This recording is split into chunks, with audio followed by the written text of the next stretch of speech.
ఒక చిన్న మార్పు, సముద్రం లోతుల్లో జరిగే చల్లదనం, అది ప్రపంచ వాతావరణాన్ని ఎలా తలకిందులు చేస్తుందో తెలుసా? ఇండియాలో వర్షాలు పడాలా, కరువు రావాలా అన్నదే ఈ లా నినా మీదే ఆధారపడి ఉంటుంది. అవును, ఈరోజు మనం మాట్లాడేది ప్రపంచ వాతావరణాన్ని తిప్పిపెట్టే లా నినా ఫెనామెనాన్ గురించే. లా నినా అంటే స్పానిష్ భాషలో చిన్న అమ్మాయి అనర్థం. కానీ దీని ప్రభావం మాత్రం చిన్నది కాదు.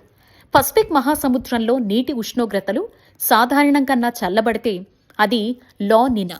ఈ చల్లదనం వల్ల గాలి, వర్షం, తుఫాన్లన్నీ మారిపోతాయి. ఇది ప్రతి 3-5 సంవత్సరాలకు ఒకసారి వస్తుంది. భూమధ్యరేఖ పసిఫిక్ ప్రాంతంలో గాలులు బలంగా వీస్తాయి. అవి వెచ్చని నీటిని పశ్చిమ పసిఫిక్ వైపుకు నెడుతాయి, ఇండోనేషియా, ఆస్ట్రేలియా దిశగా. దీంతో తూర్పు పసిఫిక్లో చల్లని నీరు పైకొస్తుంది. ఈ ప్రక్రియను అప్వెల్లింగ్ అంటారు. ఇదే లా నినా మొదటి స్టేజ్. సముద్రం వేడిగా ఉంటే మేఘాలు, వర్షాలు పెరుగుతాయి. చల్లగా ఉంటే అవి తగ్గుతాయి. అందుకే లా నినా సమయంలో ఇండోనేషియా, ఆస్ట్రేలియా వర్షాలతో నిండిపోతే దక్షిణ అమెరికా మాత్రం పొడి పరిస్థితులతో కొట్టుమిట్టాడుతూ ఉంటుంది.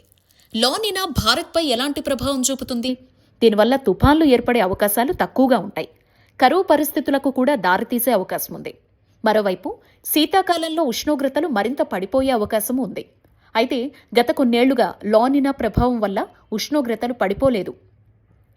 ప్రపంచవ్యాప్తంగా లా నినా వాతావరణం మొత్తం మార్చేస్తుంది. 2020 నుంచి 2023 వరకు బలమైన లా నినా జరిగింది.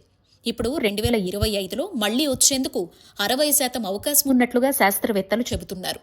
అంటే రాబోయే సంవత్సరాల్లో మాన్సూన్ ఎలా ఉండబోతోందో పసిఫిక్ సముద్రం నిర్ణయిస్తుంది.